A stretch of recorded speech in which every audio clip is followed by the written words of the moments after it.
안녕하세요. 8강 시작해 보도록 하겠습니다. 프로젝트 내에서 환경 설정, 사용자 정보와 같은 전역적으로 필요한 상태를 관리해야 할 때는 어떻게 해야 될까요? 리액트 어플리케이션은 컴포넌트 간의 데이터를 프롭스로 전달하기 때문에 사용자 로그인 정보, 환경 설정, 테마 등의 컴포넌트 여기저기서 필요한 데이터가 있을 때에는 주로 최상위 컴포넌트인 앱의 스테이트에 넣어서 관리합니다. 그러나 중간에 많은 컴포넌트를 거쳐야 하거나 많은 컴포넌트에서 동일한 정보가 필요한 경우에는 프롭스를 전달하는 것이 코드의 가독성을 떨어뜨리고 유지 보수를 어렵게 만들 수 있습니다. 이렇게 앱의 스테이트로 넣어서 하위 컴포넌트에서 쓰려면 하위 컴포넌트까지 스테이트를 전달해줘야 됩니다. 거쳐야 하는 컴포넌트의 수가 적다면 프롭스로 전달하는 것이 가장 간단하겠지만 여러 단계를 거쳐야 한다면 프롭스로 전달하는 것이 매우 번거롭고 유지 보수성이 낮아질 수 있습니다. 또한 스테이트를 해당 컴포넌트에서 쓰지 않는데 오직 하위 컴포넌트로 전달해주기 위해서 프롭스를 전달받는 컴포넌트도 생길 수 있습니다. 예를 들어서 여기서 사용하려고 한다면 여기서 이렇게 고쳐야 되는데 이 컴포넌트는 스테이트를 쓰지 않는데 여기로 전달해주기 위해서 프롭스를 전달받는 경우가 생기겠죠. 이런 현상을 프롭 드릴링이라고 부릅니다. 컨텍스트 API를 쓰면 여러 컴포넌트를 거쳐서 프롭스로 전달하지 않고도 단 한 번에 원하는 값을 받아와서 사용할 수 있습니다. 컨텍스트 API는 리액트 라이브러리에서 기본으로 제공하는 전역 상태 관리 도구입니다. 이제 컨텍스트 API의 사용법을 알아보겠습니다. 먼저 컨텍스트를 생성해야 되는데 이 create context라는 함수를 리액트에서 임포트 해옵니다. 여기서 컨텍스트는 전역 데이터를 담고 있는 하나의 저장 공간이라고 생각하시면 됩니다. 이 create context 함수의 인자로는 초기에 디폴트 값을 넣어주면 됩니다. 그러면 여기 len 컨텍스트에 담깁니다. 그 다음에 컨텍스트를 전달해서 사용하려면 이 아까 만든 컨텍스트를 임포트해서 컴포넌트에서 프로바이더로 감싸주면 이 하위에 있는 모든 컴포넌트들은 이 리액트 컨텍스트에 저장되어 있는 전역 데이터에 접근할 수 있습니다. 그리고 이 프로바이더의 밸류를 프롭스로 주면 이 컨텍스트 값을 변경할 수 있습니다. 이 밸류 값을 설정하지 않으면은 아까 초기에 설정한 이 디폴트 값을 넘겨주게 됩니다. 여기서는 len과 setlen이라는 스테이트를 만들어서 밸류로 넘겨주었습니다. 그리고 이 toggle 함수는 setlen 해가지고 이전 값이 en이면 kr로 바꿔주고 아니면은 kr이면 en으로 바꿔주는 함수입니다. 이 함수는 버튼에 넘겨줬고 여기서 value로 랭을 줬으니까 이 버튼과 메시지 컴포넌트들은 랭을 모두 공유하게 됩니다. 그리고 이렇게 전달한 컨텍스트를 사용하려면 use context라는 훅을 쓸 수 있는데요. 아까 전달한 랭을 use context 그리고 아까 만든 컨텍스트를 인자로 넣어주면은 랭을 사용할 수 있습니다. 원래는 프롭스를 여기 넘겨줘야 되는데 그냥 아무 데서나 임포트 해와가지고 바로 사용할 수 있죠.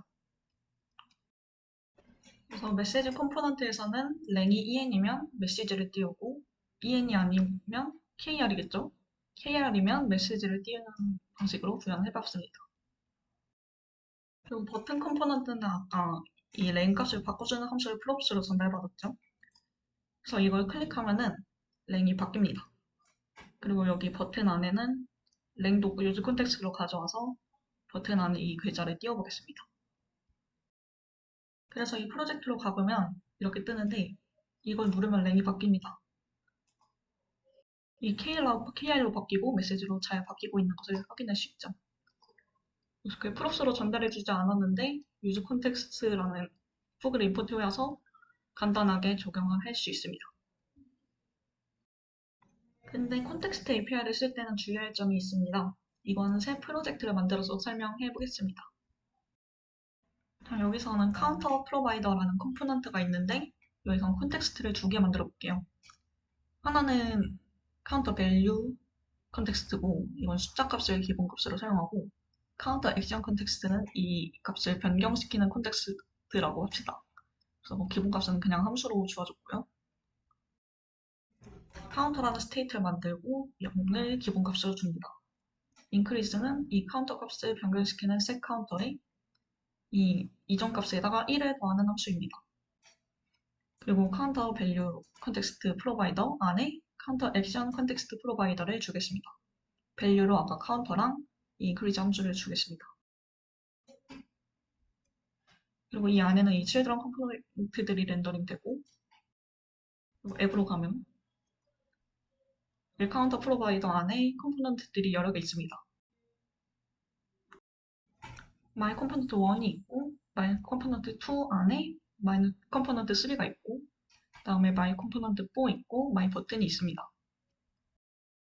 이 my 컴포넌트 1은 어떠한 콘텍스트도 가져와서 사용하지 않고, 이 my 컴포넌트 2도 컨텍스트를 사용하지 않지만, 이 my 컴포넌트 3가 컨텍스트를 가져다 사용합니다. 그러니까 이 my 컴포넌트 2는 이 컨텍스트를 사용하는 컴포넌트를 자식 컴포넌트로 렌더링하고 있는 컴포넌트인 거죠. 그리고 my 컴포넌트 4는 컨텍스트를 가져오지만 사용은 하지 않는다고 합시다. 그리고 이 my 버튼은 그 카운터 액션 컨텍스트를 가져와서 클릭 시 아까 그 increase 함수를 실행하는 컴포넌트입니다. 가서 보면은 my 컴포넌트 1은 그냥 아무것도 없고요. my 컴포넌트 2는 또 아무것도 가져오지 않지만 children을 렌더링하고 있죠. 그리고 my 컴포넌트 3는 콘텍스트를 사용해서 가져오고 있습니다. 아니, 가져와서 사용하고 있습니다. 그리고 이 my 컴포넌트 4는 가져오는데 쓰진 않습니다. 그리고 이 my 버튼은 이 increase 콘텍스트를 사용해서 가져와서 사용하고 있습니다. 그래서 프로젝트로 가보면은 이렇게 나와요. 그리고 이 increase 버튼이 my 버튼 컴포넌트고, 이 my 컴포넌트 3는 그 카운터 프로바이더 밸류를 가져와서 렌더링하고 있죠. 이렇게 increase 시켜보면은 증가가 되어서 잘 반영이 됩니다. 이렇게 누르면은 컴포넌트들이 리렌더링 될 거 아니에요. 근데 리액트는 리렌더링 할 때 전부 리렌더링 시키지 않고 필요한 부분만 리렌더링 시킨다고 했습니다. 그럼 이 컴포넌트들 중에서 이 인크리즈 함수를 실행시키면은 리렌더링 되는 컴포넌트는 무엇일까요? 이 화면상으로는 이 3만 바뀌니까 3만 리렌더링 될 것 같지만 아닙니다. 그러니까 코드로 가보면 컴포넌트들마다 콘솔 로그로 렌더링 됐다고 만들어 놨는데요. 컴포넌트가 리렌더링 되면 이것도 실행이 되기 때문에 한번 렌더링 된 결과를 살펴보겠습니다. 지우고 새로 고침을 해보겠습니다. 새로 고침하니까 처음 렌더링 될 때는 다 렌더링이 되겠죠. 프로바이더 렌더 되고 1, 2, 3, 4, 마이 버튼 다 렌더 됐습니다. 이제 이 인크리즈 함수를 실행시켜 보겠습니다. 하면은 이 3만 다시 렌더링 된 게 아니라 프로바이더랑 3랑 4랑 마이 버튼까지 다 렌더링 되고 있습니다. 일단 프로바이더가 다시 렌더링 된 이유를 살펴보면 프로바이더로 가면은 이 컴포넌트는 스테이트가 변경되면은 리렌더링이 되는데 여기서는 프로바이더에서 선언한 이 스테이트가 변경되었기 때문에 리렌더링 되는 건 당연합니다. 인크리즈 함수를 실행시켰으니까 이 스테이트 값이 바뀌겠죠. 그리고 마이 컴포넌트 3가 리렌더링 된 이유도 당연합니다. 카운트 값이 바뀌었으니까 이것도 같이 바뀌겠죠. 근데 마이 컴포넌트 4랑 마이 버튼은 왜 리렌더링 될까요? 정답은 이 카운터 프로바이더 안에 있는데요. 이 카운터 프로바이더가 리렌더링 되면서 이 인크리즈 함수도 재생성이 됩니다. 재생성이 되기 때문에 인크리즈에 대한 참조 값이 달라지겠죠.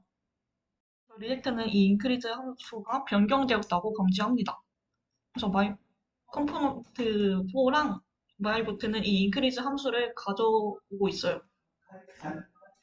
버튼은 이거 누르면 이거 실행시키니까 가져오는 건 당연하고 4에서도 여기서 가져오고 있죠, 인크리즈 함수를. 이게 재생성되면서 이게 바뀌었다고 생각을 합니다. 마이버튼에서도 인크리즈를 사용하고 있어요. 근데 인크리즈 내용 자체는 변경되지 않았는데 참조값이 달려져서 불필요한 리렌더링이 발생하고 있습니다. 그래서 이 불필요한 리렌더링을 방지하려면 유즈 콜백을 사용하면 되는데요. 이 유즈 콜백을 사용하면 인크리즈 함수를 실행시켜도 리렌더링 되지 않습니다. 카운터 프로바이더로 가서 인크리즈를 유즈 콜백으로 감싸볼게요. 이거를 지우고, 네, 이거를 지우고 유즈 콜백.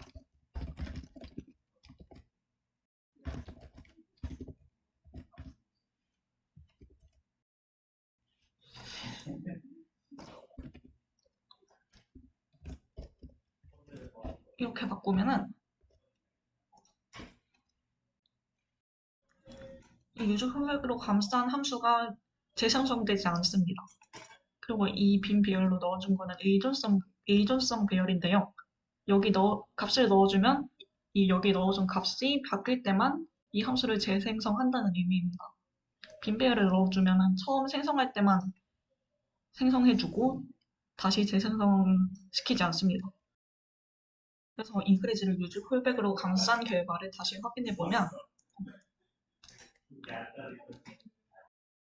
새로 침하고 이거 다 렌더링 됐죠? 다시 인크리즈를 실행시켜 보겠습니다. 이렇게 하면 프로바이더랑 마이 컴포넌트 3만 렌더링 되고 있죠? 아까는 마이 컴포넌트 4랑 인크리즈 버튼이 인크리즈 함수를 가져왔기 때문에 이것도 다 렌더링 됐는데 이제는 렌더링 되지 않습니다. 이 유즈 콜백 원리가 뭐냐면 이 유즈 콜백은 함수를 메모이제이션에서 이 함수를 다시 사용할 때가 되면은 다시 생성해서 만들지 않고 메모리에 기억해둔 걸 재사용합니다. 그래서 따라서 함수가 재생성되지 않기 때문에 불필요한 리렌더링을 방지할 수 있습니다. 이 유즈 콜백은 유즈 메모를 기반으로 구현되었는데요.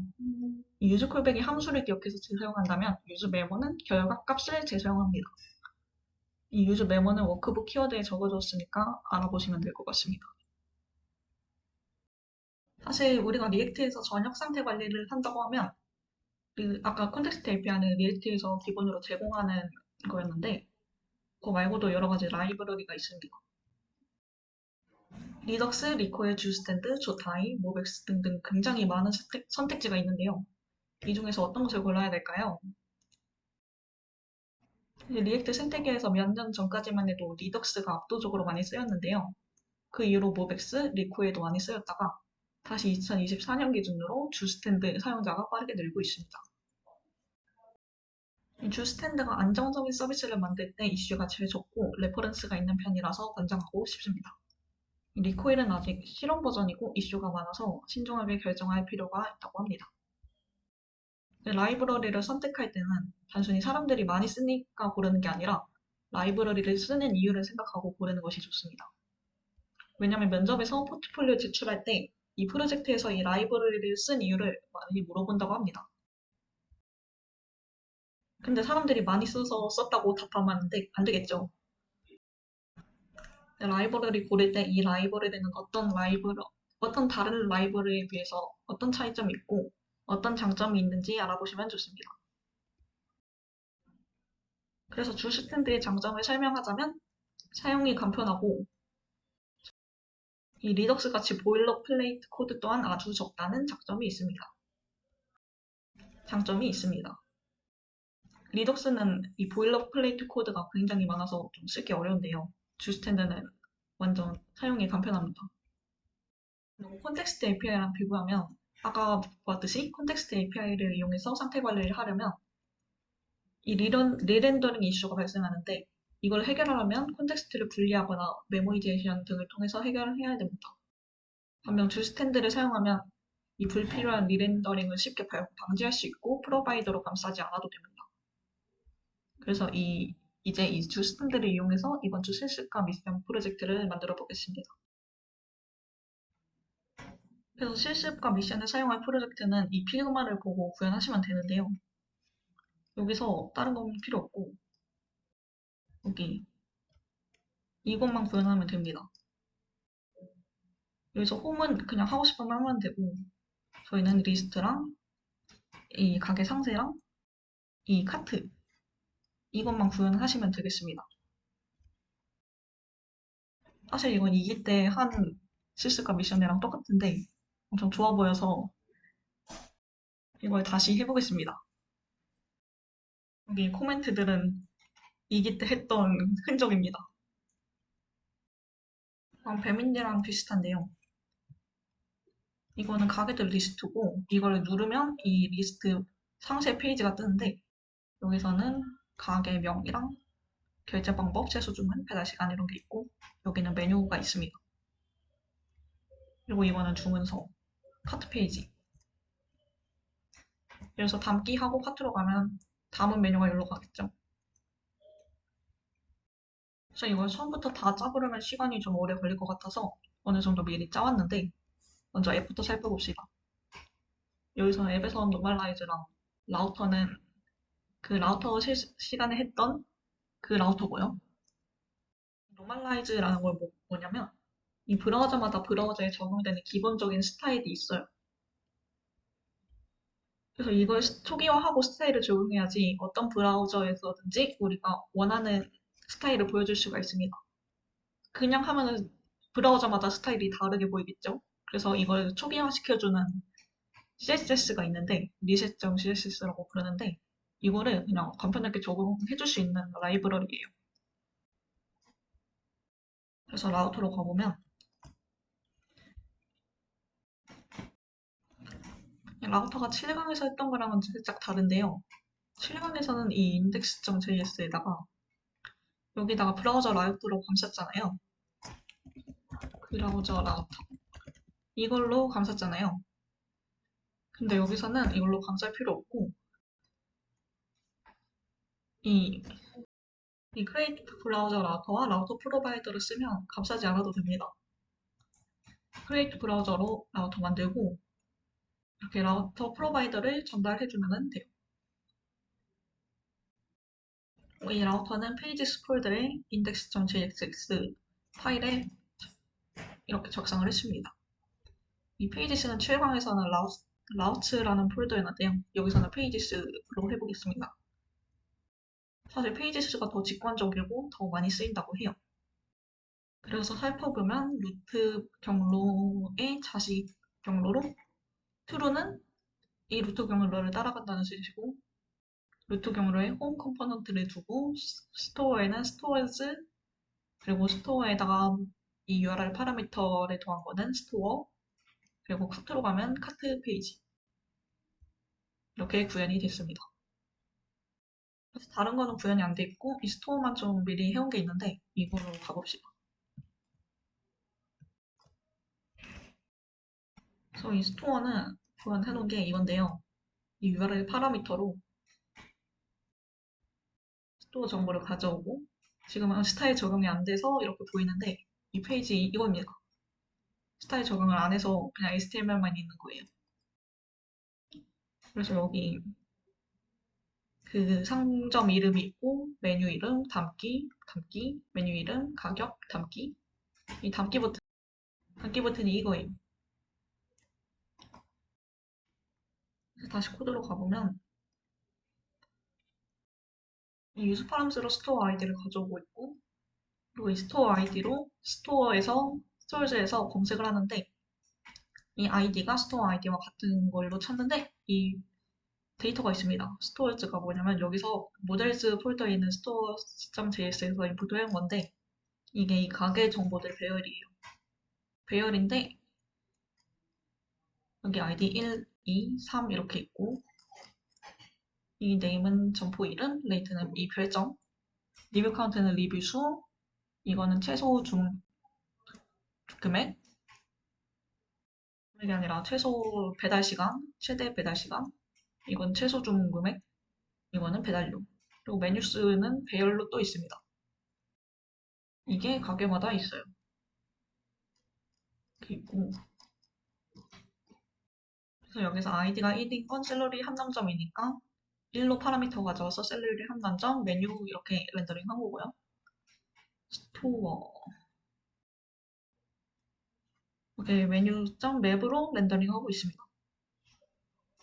그리고 스토어가 만약에 파라미터에 이상한 걸로 하면 4로 하면은 아까 3까지만 돼 있었는데 4로 하면은 가게를 찾을 수 없어요. 그리고 이상한 걸로 해도 가게를 찾을 수 없어요. 이거는 스토어가 없다면 이렇게 early return이라고 하는데요. 없으면 이렇게 미리 리턴을 하고 있으면은 이제 이 아래에 있는 게 리턴이 되는 겁니다. 다시 샐러리 한남전으로 돌려놓을게요. 그리고 이 메뉴 아이템은 이 메뉴 이거 컴포넌트고요. 컴포넌트 폴더에 다 있습니다. 그리고 오더 바는 이 총 주문 금액. 피그마에서 보면 이거 하나하나가 메뉴 아이템이고 이 밑에 있는 게 오더 바예요. 주문하기 버튼 있고 총 주문 금액, 프라이스. 주문하기 버튼, 총 주문 금액, 가격. 그래서 메뉴 아이템으로 가보면 메뉴를 프롭스로 주고 있는데 메뉴 아이템으로 가보면 그 프롭스로 받은 메뉴 정보에서 메뉴점 네임, 프라이스, 인그레디언트 이게 있고 모델스에서 아까 모델 여기서 메뉴스의 네임, 프라이스, 인그레디언트 여기 있는 게 그대로 렌더링 되고 있죠. 메뉴 아이템 그리고 핸들 애드 메뉴를 원클릭으로 줘서 담기 버튼을 누르면 여기 반영이 되어야 되는데 일단은 그냥 빈 함수로 줬고요. 그리고 올더 바도 한번 살펴보겠습니다. 올더 바도 총 주문 금액 0원 주문하기. 일단은 하드 코딩 해놨는데 이것도 담으면 여기 반영이 되게 구현을 해야겠죠. 그리고 핸들 올더도 일단은 빈 함수로 두었습니다. 그래서 뭘 구현해야 되냐면 스크마로 돌아가서 여기는 가게 정보들이 있고 이 메뉴에서 담기 누르면 총 주문 금액에도 반영이 돼야 되고 담은 게 이 카트로 가야 되잖아요. 그래서 이 메뉴가 여기도 필요하고 여기도 필요하고 오더 바에도 필요하고 왜냐면 메뉴마다 가격 정보가 반영이 돼야 되니까 그리고 여기 카트에서도 필요합니다. 이거를 여러 컴포넌트에서 쓰고 있는데 이 메뉴라는 변수가 근데 이거를 그냥 프롭스로 전달해 주려면 굉장히 복잡하겠죠. 그래서 이런 거를 전역 변수로 쓰는 겁니다. 그리고 메뉴뿐만 아니라 이 스토어 정보도 전역 변수로 필요해요.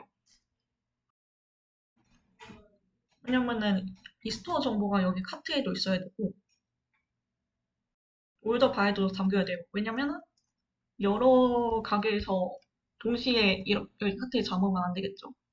그래서 올더 바에도 필요합니다. 그래서 이 메뉴라는 전역 변수랑 스토어라는 전역 변수를 주 스탠드로 한번 관리해 보겠습니다. 다시 가서 일단 주 스탠드를 설치해야 돼요. npm i 주 스탠드 하면 되는데 저는 이미 설치했으니까 생략을 하고 설치했으면 패키지.json에서 확인할 수 있어요. 주 스탠드 아까 컨텍스트 API에서 컨텍스트를 생성한 거랑 마찬가지로 이거는 저장을 하고 저장 공간을 만들어 보겠습니다. src에서 스토어라는 폴더를 만들고 여기다가 use cart store 라는 걸 만들어서 여기다가 컨텍스트를 생성해 보겠습니다. 일단 쓰려면 먼저 import create from justand create를 인풋 해와요. 여기서 이 create는 컨텍스트 API에서 create context 함수를 인풋 해오는 것과 같겠죠. 그리고 export use cart store를 만들어서 export 할 건데 이거를 만들기 전에 이니셜 스테이트부터 만들어 보겠습니다. 스토어랑 메뉴를 만들어 볼게요. 스토어는 소개국수는 일단 언디바이드, 메뉴스는 빈 배열로 만들어 볼게요. 그리고 use 카트 스토어를 만들 건데 create set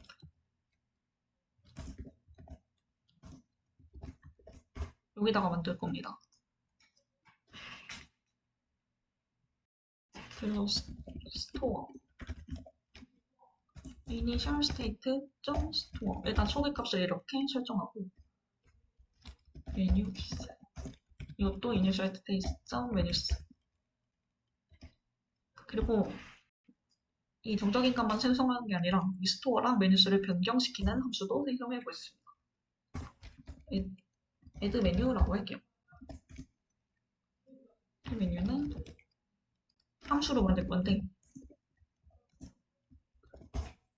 그래 두고 함수 파라미터로 메뉴를 받아와야겠죠? 그리고 이 메뉴스에 반영을 해야 돼요. 이 메뉴스는 배열이니까 이 배열에 새로운 요소를 메뉴를 추가를 해야겠죠. 여기서는 set을 써야 됩니다. set 함수 인자에다가 여기다가 함수를 넣는데 이렇게 state 여기 들어가는 건 이전의 state 값이라는 의미예요. 그래서 다른 건 다 똑같고 추가를 해야 되니까 state 이렇게 하면은 원래 state에 있던 게 풀어져서 그대로 하고 그리고 여기서 state는 이 스토어랑 메뉴스랑 애드 메뉴 이거 다 state예요. 그래서 나머지는 다 동등하게 가져가고 여기서 스토어랑 메뉴랑 애드 메뉴 중에 메뉴스만 바꿔줄 건데 메뉴스는 이 안에다가 여기서도 state 점 메뉴스 이렇게 하면은 이전에 스테이트에 있던 메뉴스에 있는 게 그대로 들어갑니다. 여기다가 추가할 메뉴를 넣어줘요. 그리고 셋스토어도 만들어 보겠습니다. 이거를 그대로 복사해서 메뉴 말고 스토어 메뉴스 말고 스토어는 스토어 여기서 스토어는 이 스토어고요. 여기서 이 스토어는 여기 인자로 넘겨준 스토어 값입니다. 그래서 컨텍스트가 생성되었어요. 제일 먼저 add 메뉴를 사용해 보겠습니다. 이거 다 지우고 메뉴 아이템에 가서 이 단기 버튼에 핸들 add 메뉴에다가 add 메뉴를 넣어보겠습니다. 인프트가 안 되네요. 자동 인프트가 돼야 되는데 직접 넣어볼게요. add 메뉴. 이거 인프트 하려면은 그냥 하는 게 아니고 use 카트 스토어를 먼저 인프트 해야겠죠. 여기서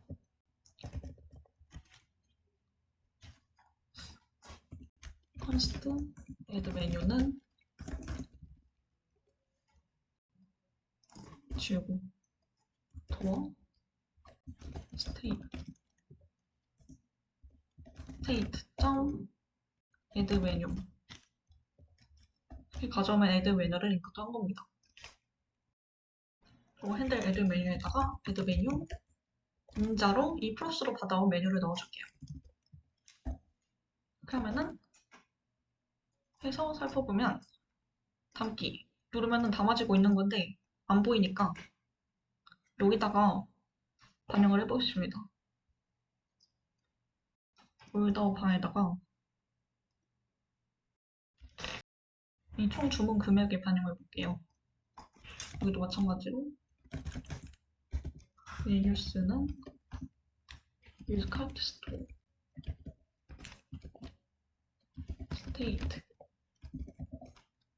state.menus 하면 메뉴수가 가져와집니다. 그래서 주문 금액을 반영해야 되는데 이거는 메뉴수에서 프라이스만 뽑아서 더해줘야겠죠? 그러면 reduce 함수를 사용해 보겠습니다. 함수에서 커트 값 하고 플러스 유저 값에다가 price 그리고 초기 값은 0 이렇게 하면은 담으면은 이게 담아집니다. 주문 금액이 올라가죠? 잘 담겨지고 있습니다. 그러면 이제 스토어도 적용을 해볼게요. 스토어는 이 스토어에 접속했을 때 설정해 보도록 하겠습니다. 이번에 셋 스토어를 리부트 해볼게요. 맨 칼트 스토어 리부트 해서 state.set store 하면은 셋 스토어가 여기 담기고요. 유즈 이펙트로 인풋 해야 되는데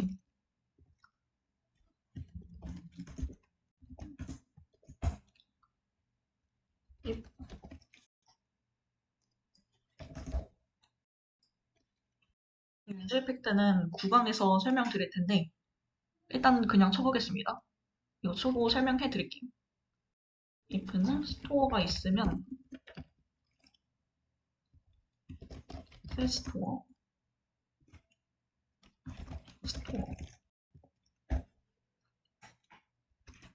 이거 뭐냐면 새 스토어 이 전역 변수 공간에 이 스토어를 담는 거예요.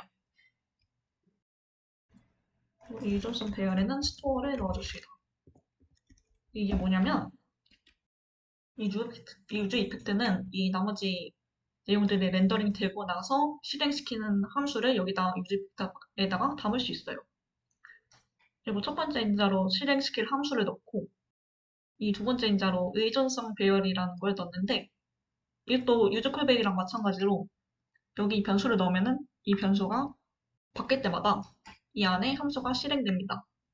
그리고 빈 배열로 넣으면은 이 함수가 컴포넌트가 처음 렌더링 될 때 한 번만 실행이 돼요. 다시 돌려놓으면 이렇게 해놓으면 스토어가 바뀔 때마다 setStore 이 함수가 실행되는 겁니다. 그래서 이걸 보이게 하려면 order by에다가 반영을 해볼게요. order by에다가 스토어도 설정을 해놨으니까 store.name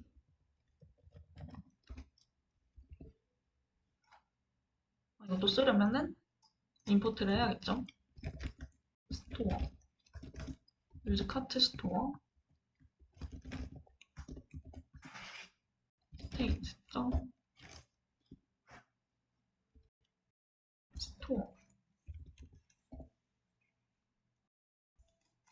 에서 주문하기 반영을 해보겠습니다. 그러면은 여기서 샐러리 한남점에서 주문하기가 떴는데 이거 새로 붙인 표보면 에러가 뜹니다. 왜냐면 다시 코드로 가볼게요. 왜냐면 여기 스토어가 처음에 언디파이드 일 수가 있어요. 왜냐면 아까 스토어에 가면 새 스토어를 나중에 설정해 주잖아요. 이 유즈 이펙트는 나머지가 먼저 다 실행이 된 다음에 실행이 되는 거라서 이 스토어가 처음에는 언디파인드입니다. 그래서 언디파인드일 때 이거를 읽으려고 해서 에러가 나는 거예요. 그래서 이 스토어가 있을 때만 이걸 해주고 네임을 쓰고 싶기 때문에 이걸 쓰면은 이 물음표가 뭐냐면 옵셔널 체이닝이라는 건데 이걸 쓰면은 스토어가 있을 때만 이 뒤에 걸 실행해 줍니다. 그래서 이렇게 해주면은 에러가 안 나죠. 새고침해도 에러가 안 납니다. 샐러리 한남점에서 주문하기 잘 나옵니다. 그래서 담기 그래서 2로 가보겠습니다. 그러면 그린 강남점에서 주문하기. 다 잘 되고 있죠? 그래서 실습은 여기까지고, 미션은 나머지 이 가게 리스트랑 이 상세, 주문서 이걸 완성시켜 주시면 됩니다. 그래서 이 담기는 한 가게에서만 담기 가능하게 해주시고, 여기서 이 주문기계 배달 요금, 이거는 스토어 정보에서 가져오면 되겠죠? 이거는 카트 메뉴 정보에서 가져오시면 되겠고, 이 최소 금액 미달도 이거 스토어 정보에서 가져온 거죠. 그리고 최소 요금 금액이 미달되면은 이게 13,000원보다 적으니까 색이 이렇게 됐는데, 이걸 충족시키면 색이 이 파란색이 되도록 해주시면 돼요. 그리고 더 자세한 건 밑에도 있어요. 이거 다 한 다음에 만약에 시간 남으면 이 홈 이것도 해도 되고, 밑에 있는 거 다 추가로 해보셔도 됩니다.